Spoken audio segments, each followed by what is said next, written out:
When we lived in the States, there was a time in our life when we lived in the southern part close to Orlando, where Disney World and all the theme parks are. And we used to go there. I used to take the kids on some of their school breaks. And one year I was there with my son.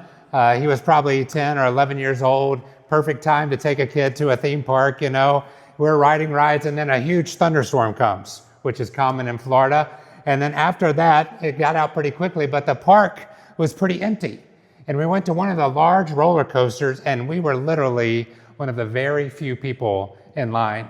And we get on there and they say, sit wherever you want, ride as many times as you want. So we jump on the front seat, we're strapped in. I mean, and this roller coaster has curves, loops, spirals. It is amazing. And we go through and we come in and we end the first one and they like look at us and we're like, yeah, let's go, let's go. Second time, man, the second time was more thrilling than the first. We come in for that third one, they stop asking. They just keep sending us through. The third time, I'm like, I don't, you know, maybe three's enough. My son's like, no, 4, 5. By 6, I'm like, no more. I never want to get on a roller coaster again. I never want to loop around.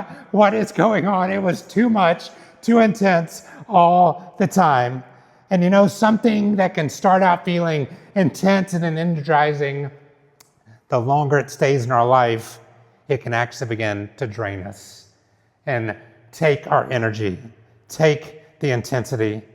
And at first we all think it's something we think about, it's raw and urgent, but after a while it leaves us tired and worn out in places that we didn't even realize. And the topic we're talking about tonight is one of these things that will sap our energy. When it first happens and maybe there's energy and a rawness to it, it's not necessarily a good thing, but it hits us, but then it ultimately saps our energy and weighs heavy on us. And it's as we finish tonight this series called Conflicted. It's conflict. And we've looked at where conflict comes from, a different perspective. We looked at the story of the disciples seeing the same truth and having different outcomes.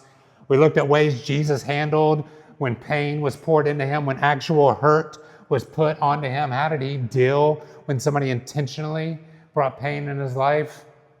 A couple weeks ago, we looked at Jonah and how he dealt with doubting God and not trusting God and running in a different direction from God and having conflict with God, and how even in the midst of that, God was faithful to pursue Jonah.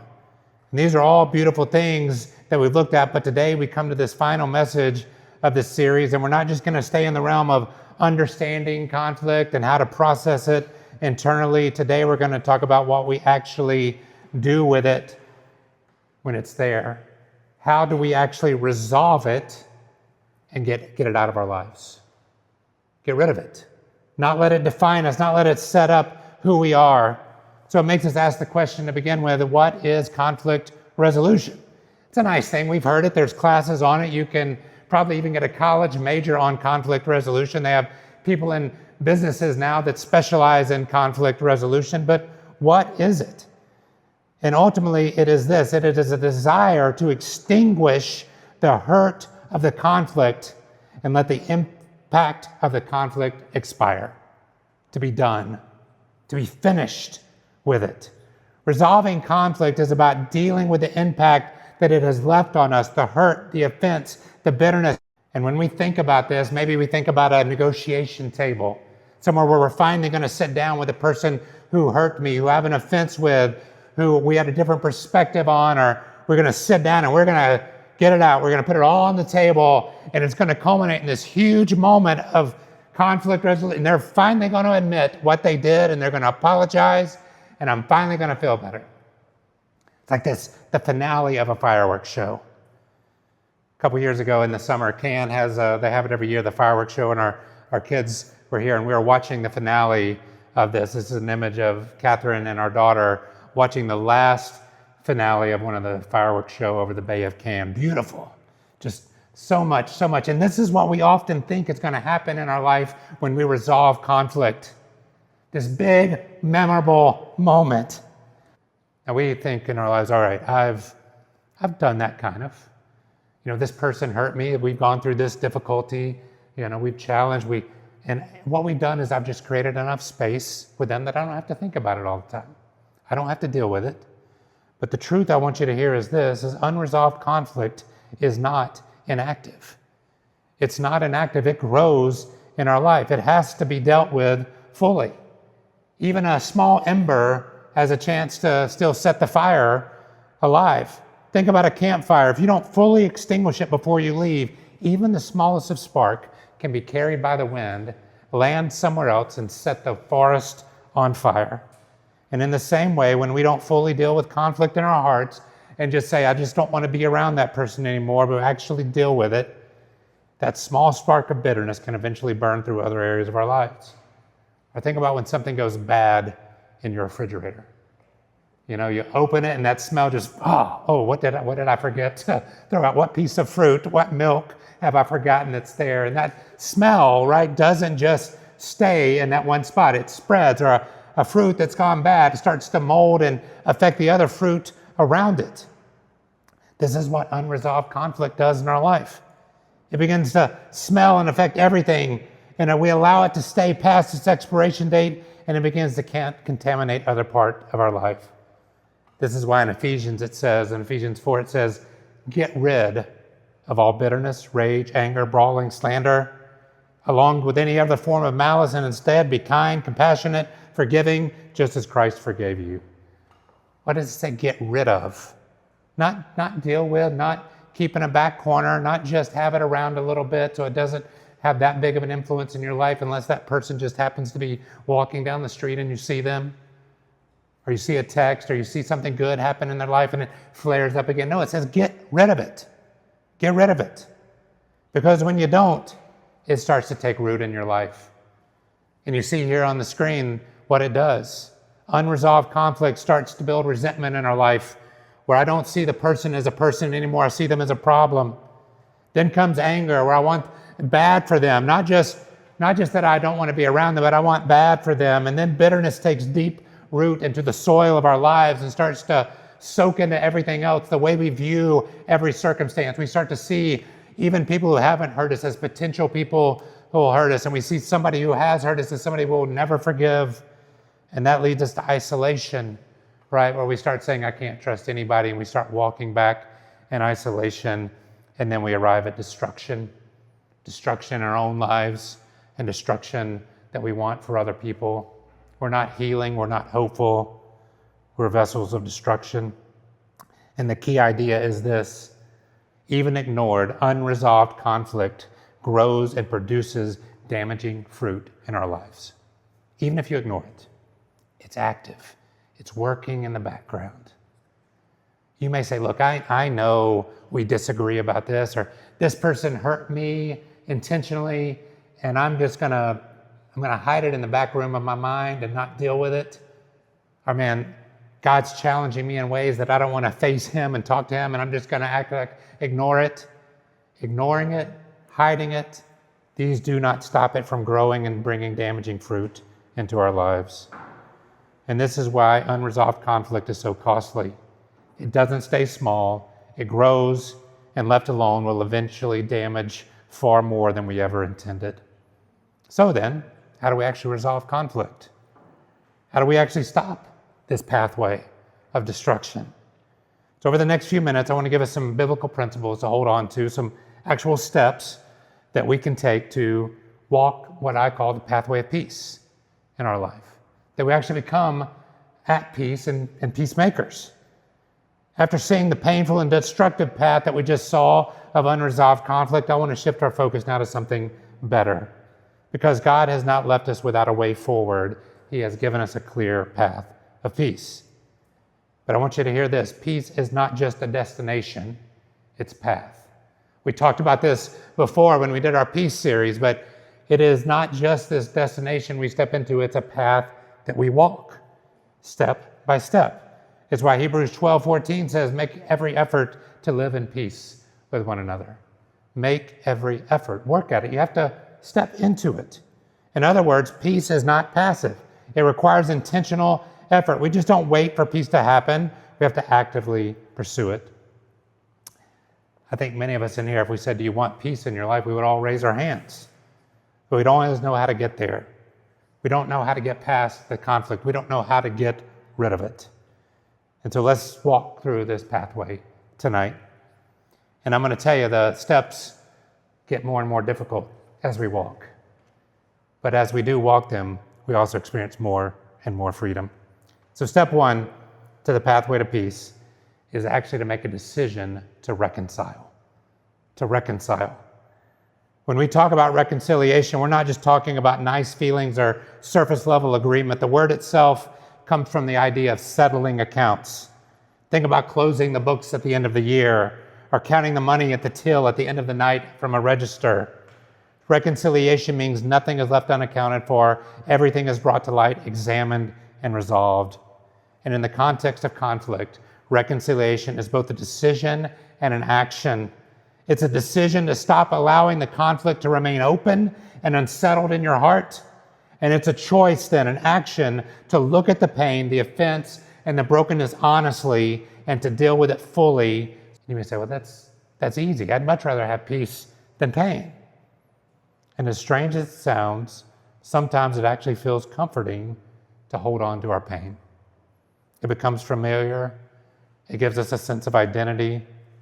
We know how to feel angry. We know how to rehearse the offense. We know how to stay on guard.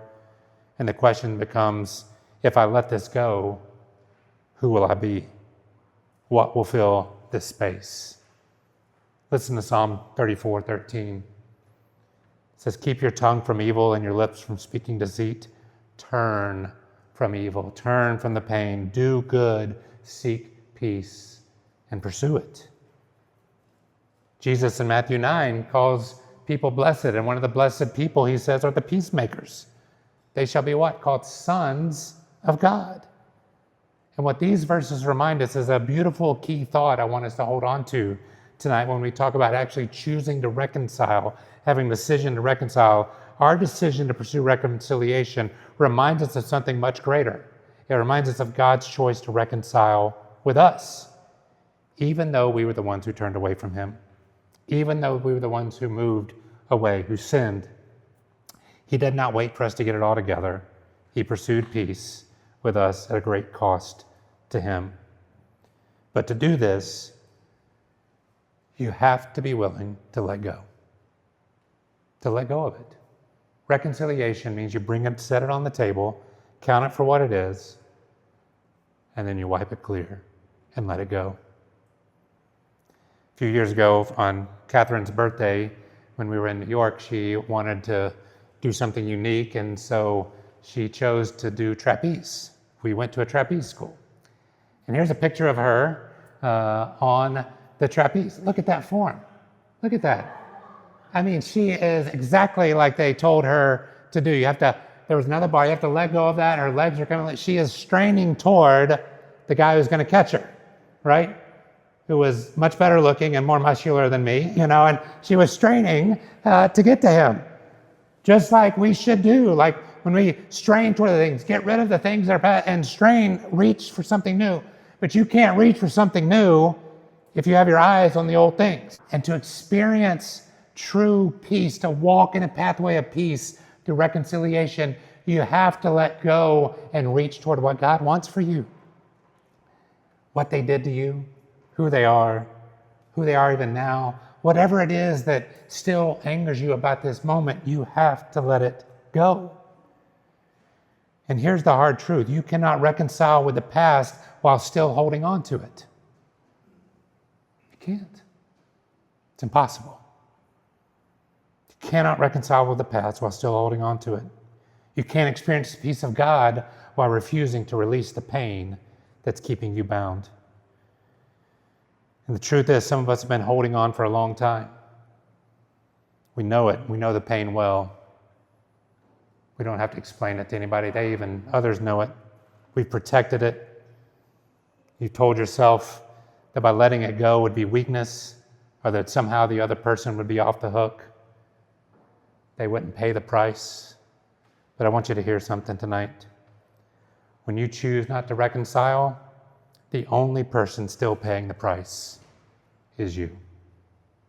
It's you. If I'm no good, it's me. Because what I'm missing is what I could be grabbing onto instead of holding on to. Are you ready to let go? Because if you are, then we can take step 2. And step 2 is a choice to defeat selfishness in our life. Resolving conflict in our hearts and lives will always require us to confront our own self-centered and self-serving nature. The Bible points us out clearly. Philippians 2, 3, and 4, do nothing out of selfish ambition and conceit, but in what? Humility, count others more significant than yourself. Let each of you look not only to your own interests, but also to the interests of others. I wish there it said, do nothing out of selfish ambition or conceit, but in humility, count those who love you and support you and do everything for you as more significant than yourselves. It's not what it says. It says to count others. Others, even those that have brought us pain. Why? Not for their good, but for our good. We have to set aside selfishness.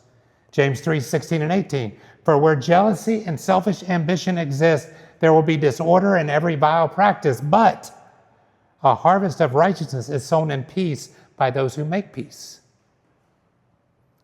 Read that part again. A harvest of righteousness is what's sown by peace by those who make peace. Selfishness is an enemy of peace. Wherever it is allowed to remain, it creates chaos, confusion, and damage. And when you and I have even experienced unjust pain and suffering, there is a desire to be vindicated, to see the wrong made right, and to elevate ourselves to the point of moral authority and judgment. But we are not and will never be an adequate judge. We will get it wrong. We'll overstep. We'll allow selfishness in our pain and our desire to control or cloud our judgment. And this is the key thought. Selfishness is an enemy of peace, but it has been defeated by the sacrifice of Christ. What was the sacrifice of Christ? It was the cross, right? He came, lowered himself to live among us, not just to live, but to live a perfect life, and then to willingly pay the penalty for our sin and our rebellion through humility. He modeled humility. He humbled himself by becoming obedient to the point of death, even death on the cross, Philippians tells us. Jesus had every right to hold on to his position, his power, and his glory, but instead he let it go, and he demonstrated humility. God gave us peace through humility, and now it is ours to take hold of. Just like step 1 is letting go, there comes a point where you have to grab hold of something else, and what we grab hold of is humility. My favorite events to watch in the Olympics is the relay race, 4x100, 4x400, because there are key moments in that race when it can go really good or really bad. And it's when they hand the baton off. And I love this picture because the one running in front, she is straining, she has her eyes on where she wants to go, but just as much so, she is reaching back. She's not looking, but she is concentrating on being ready to receive what the other person's going to give her and then take it and run with it. And this is what this second step is all about. We've let go, but the pathway to peace is now taking up the humility of Christ and running with it. Taking it into your life, taking it into the places of pain, taking it into the places where you have been hurt and you think that we'll never get past this. This is not a good idea or a nice character trait. Grabbing hold of humility in Christ is how peace is pursued. It is how peace is restored, and it is how we are truly reconciled both with God and with others. You cannot walk in humility with Christ while still clinging to your own version of justice. Your need to win, your desires to be elevated. At some point, you have to open your hand and reach for something greater than yourself. You have to receive the mindset of Christ, the one who laid down his life so that peace could be possible. This is the defeat of selfishness. It is not something we achieve through our own efforts. It is something we receive through the finished work of Christ. So let me ask you a big question. Are you even reaching out your hand to receive? Maybe you've let go. Say, all right, I can let that go. But are you even thinking about putting your own selfishness aside and reaching out and embracing the humility of Christ? It's one thing to say you want peace. It's another thing to actually open your hands and reach for what Christ offers. That humility heals. Grabbing hold of his humility means you stop reaching for the things that fuel your selfishness and start reaching for the one who laid down his rights. It's the defeat of selfishness. You grab hold of humility and take it wherever you go. So I ask you again, what are your hands full of right now? Or more importantly, are you willing to open them and grab hold of something greater and take it into your life? Because if you can grab hold of humility, let go of your pain, let go of the need to be the judge, and you can grab hold of humility, you just might be ready for the third step, which is then a desire to forgive. This is the hardest hurdle. We've done sermons on this. I'm not going to rehash everything, but true forgiveness is the ultimate and only healing response to conflict. It is the soil in which resolution grows and flourishes, and without forgiveness, conflict may be managed or avoided, but it will never be truly resolved. Forgiveness is what allows healing to take root and peace to become reality. And true, it's easier to say, I forgive you, than to actually forgive. Because forgiveness is a change in the condition and the position of our heart. It is a decision to no longer hold the offense against the person and to release them from the debt they owe you. That's the harder part, isn't it? All right, I'll let that go, but you still have to get back in my good graces. You still owe me something. Matthew 6:14 and 15 says this, for if you forgive others of your trespasses, then your heavenly Father will also forgive you. But if you don't forgive, neither will your Father forgive your trespasses. We talked about before, this verse is a picture of that when we have truly experienced the forgiveness of God, it can't help but flow out of us. It can't help but naturally flow through us. And this is why forgiveness requires more than words. It requires a deep change in who we are and how we look at this. Most of you know, a couple of months ago, we moved into a new apartment here, and when we first came in, before we even looked, we looked and saw stuff, but we opened the doors and we came in, and there was still some dirt left over from the previous tenants. There were some dirty places, the places that need to be cleaned, some of their stuff, and there was a distinct smell. They had cats, and so there was a cat smell in the apartment. Their dirt, their smells, and so we talked, and some people graciously came, and man, they deep cleaned the apartment. Every nook and cranny, baseboards, up to curtains, everywhere, inside the refrigerator, inside the stove, everywhere. And the next time we walked in, you know what we smelled? Not the old, the new. The new. And now the apartment is filled with our smells and our dirt. And if somebody came in, they would probably know that we have a dog. They probably know what goes on in our life. But it's new. We went from the old to the new. In the same way, deep forgiveness requires a cleansing of our heart.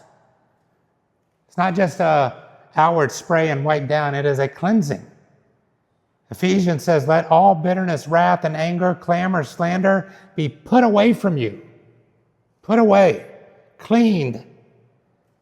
Instead, move new stuff in. Kindness, be tenderhearted, forgiving, just as God forgave you. Put it away. And this is the key thought I want you to grab here. This is why forgiveness should never be the last resort. It should be the first option. The first option. If it is the true source of healing, I don't want to try other experimental medicines. I want the one that I know works. And forgiveness works. Forgiveness brings peace in your heart. It's what it does. And when we choose to forgive, we have the incredible opportunity not just to experience peace in our life, but to display that forgiveness that we have received from God to everyone else. There's a picture of where we used to live in New York. This is right outside of our building. It was the view we had, and you'll notice the Empire State Building there. And sometimes it was just white, but many nights it was lit up in different colors. And those colors always represented something.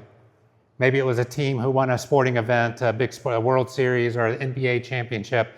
Maybe it was a local cause that was going around, a National World Day that they were there. Somebody could even pay money to put their colors up there for something. And there was an app you could go to and look and see what those colors were displaying and what they meant. And it was fun every night to kind of see and look and be like, oh, I wonder what that is. Some were very creative, some were just a single color. But they always represented something. And in the same way, when we forgive, our lives become this visible display of something much greater than just ourselves. They reflect and display the forgiveness of God. And this is how something becomes significant in our world. When we choose to forgive, we're putting God's mercy on display for the world to see. We're showing what the heart of God looks like. We're revealing that there is a love powerful enough to absorb pain instead of returning it, and a grace strong enough to release what is owed instead of demanding payment. And this is exactly what God did, right? He brought peace into the world and displayed it through sacrifice and ultimately through forgiveness. And it was on the cross. The cross was not just an act of love, it was a display of forgiveness. And through that display, God made peace possible between you and I. And ultimately, this is how peace spreads. We say, man, I would love peace in our world. Then you have to bring it. You have to bring peace to your world so that others can bring peace to their world. And I'll be very clear, forgiveness is not easy. It's going to cost you something. But in the final and most powerful step of this pathway to peace, when we choose to forgive and when we have been forgiven, we are not only healing our own hearts, we are becoming living pictures of the gospel. We're displaying to the world the very thing that changed me and can change everything. So the question is, what is your life displaying? Start back. You have to let go, grab hold, and then display. These 3 steps here, they're not easy. The hurdles get higher at each step. These 3 steps, letting go, grabbing hold, and displaying, they're not just good ideas. They're an actual pathway to peace that God has given us. And when we walk this path, we don't just manage our conflicts, we resolve them. We don't just survive our pain, we allow healing to take place. Which brings us to our question of the day. Simply, which path do you choose to walk when conflict comes into your life? The pathway of destruction or the pathway of healing? The pathway with resentment, anger, bitterness, isolation, and destruction that will damage our relationships and leave us exhausted and alone? Or the pathway of peace, humility, and forgiveness? That's not always easy, but that will lead to real resolution and lasting peace. The pathway to peace requires something from us. It requires us to let go, grab hold, and display the forgiveness of God. And I want you to hear this tonight, wherever you sit here spiritually. This pathway that we just talked about, I said it was hard, but I actually want to be more honest with you. It's impossible without Christ. It's impossible. We cannot truly let go of our pain in our own strength. We can't defeat selfishness with our own hands, and we cannot display this kind of forgiveness unless we have experienced the forgiveness of God in our life. And the only reason you and I can walk this path is because Jesus walked it first and showed us the way and said, follow me. Follow me. This is the path he was asking us to follow. And if you have never trusted him, today is a day to begin to walk this path. He is the only one who can give you a new heart, and a heart that's capable of letting go, grabbing hold, and displaying real peace. He offers you forgiveness, not because you deserve it, but because he loves you. And when you receive his forgiveness, it will automatically give you the power to extend it to others. So I challenge you and invite you today to choose Christ, choose his ways, choose the pathway of peace, not because it's easy, because it's the path that leads to life, and it's the path he's calling us to follow. Will you pray with me?